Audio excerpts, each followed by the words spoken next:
दोस्तों, Europe, Asia और Africa के करोड़ों लोगों के टेबल पर खाने में क्या होगा, ये रूस और यूक्रेन काफी हद तक मिलकर तय करते हैं। दुनिया में गेहूं की कमी अर्जेंटीना, ऑस्ट्रेलिया और अमेरिका में पैदा होने वाले गेहूं की डिमांड को बढ़ा सकते हैं। इससे न कि केवल लोगों का पेट भरना मुश्किल हो जाएगा, बल्कि कई देशों की अर्थव्यवस्था भी बुरी तरीके से प्रभावित हो सकती है। इसी के चलते रूस और यूक्रेन के बीच जब युद्ध की शुरुआत हुई थी, उसी वक्त इस समस्या से निपटने के लिए यूनाइटेड नेशन के महासचिव गुतरेस को रूस और यूक्रेन के बीच समझौते के लिए तुर्की आना पड़ा था, जिसके चलते रूस और यूक्रेन के बीच समझौता हुआ कि वे अनाजों की सप्लाई करते रहेंगे। लेकिन अचानक से अभी पिछले महीने रूस ने इस समझौते को मानने से इनकार कर दिया था। तो अब यहाँ पर एक बार फिर से भारत की एंट्री हो गई है। यूक्रेन युद्ध के चलते दुनिया के कई देश रूस से दूर हो गए हैं, लेकिन अभी भी भारत अपनी तटस्थता को बनाए रखा हुआ है। रूस पर ऑयल प्राइस कैप लगाने के बावजूद भी भारत रूस से लगातार ऑयल की खरीदारी कर रहा है। तो अब रूस ने यूनाइटेड नेशन के द्वारा कराए गए जिस समझौते को मानने से इनकार कर दिया है, उसी समझौते में भारत के भी शामिल होने की खबरें आ रही है, जिस पर भारत के विदेश मंत्रालय की ओर से बयान आया है। दरअसल आपको बता दें, रूस और यूक्रेन के बीच मध्य ग्रेन कॉरिडोर पर समझौता हुआ था और ये समझौता ब्लैक सी से संबंधित है। आखिरकार अमेरिका, यूरोप क्यों भारत को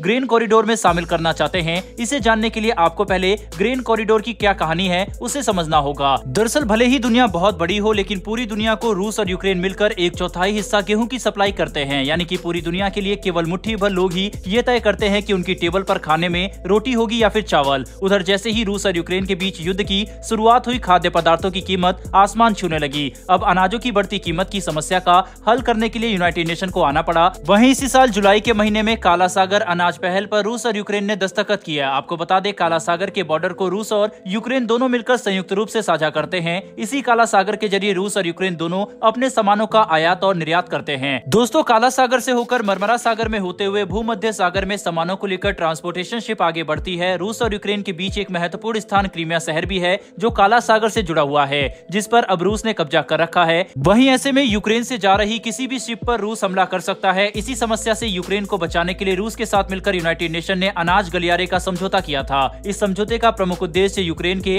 अनाजों का सुरक्षित रूप से ट्रांसपोर्टेशन करना था, लेकिन ये समझौता केवल 3 महीने के लिए था, जो नवंबर में खत्म हो चुका है। वहीं जब ये समझौता यूनाइटेड नेशन के द्वारा कराया जा रहा था, उस वक्त ये तय किया गया था कि 3 महीने के बाद इसे खत्म कर दिया जाएगा या फिर इसका विस्तार किया जाएगा। उधर यूक्रेन इस समझौते का विस्तार चाहता है, लेकिन अभी हाल ही में अचानक से रूस ने इस समझौते को मानने से इनकार कर दिया है, जिससे अमेरिका ने रूस का जबरदस्त विरोध किया। और अमेरिका का कहना है कि रूस गेहूं को एक हथियार के रूप में उपयोग कर रहा है। वहीं बीते कल जब भारत के विदेश मंत्रालय के प्रवक्ता अरिंदम बागची से पूछा गया कि क्या भारत यूक्रेन अनाज गलियारे में शामिल होने जा रहा है, तो उन्होंने बताया कि अभी फिलहाल इसकी कोई संभावना नहीं है और हम तो द्विपक्षीय रूप से दक्षिण के देशों को सहायता प्रदान कर रहे हैं। भारत के विदेश मंत्रालय की ओर से आए इस बयान के बाद फिर से कहा जा रहा है कि भारत अभी भी रूस के विरुद्ध जाकर कोई कदम नहीं उठा रहा। उधर दूसरी तरफ अमेरिका समेत कई यूरोपियन देश चाहते हैं कि भारत भी इसी गलियारे का हिस्सा बन जाए, जिससे रूस पर दबाव बनाया जा सके। यही कारण है कि इस समय यूरोप और अफ्रीकी देश भारत पर नजरें टिकाए बैठे हैं। बहरहाल दोस्तों, बढ़ते हैं हमारी दूसरी खबर की तरफ, और ये खबर पाकिस्तान की ओर से जारी किए गए एक नोटाम से संबंधित है। अभी बीते कल ही पाकिस्तान के थिंक टैंक ने एक रिपोर्ट पाकिस्तान की सरकार को सौंपी थी, जिसमें बताया गया था कि भारत उत्तर कोरिया के बाद सबसे ज्यादा इस साल मिसाइलों का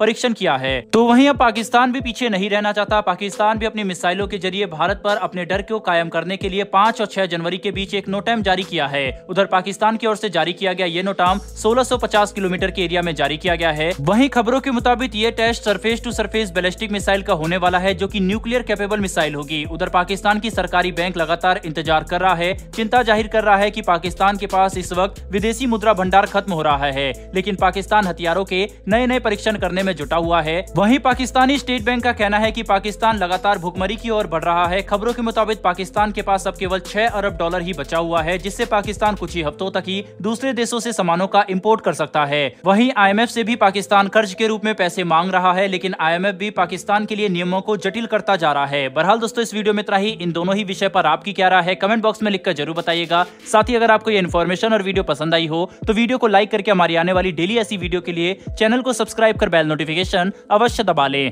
फिर मिलेंगे ऐसी एक नई वीडियो के साथ। धन्यवाद। जय हिंद।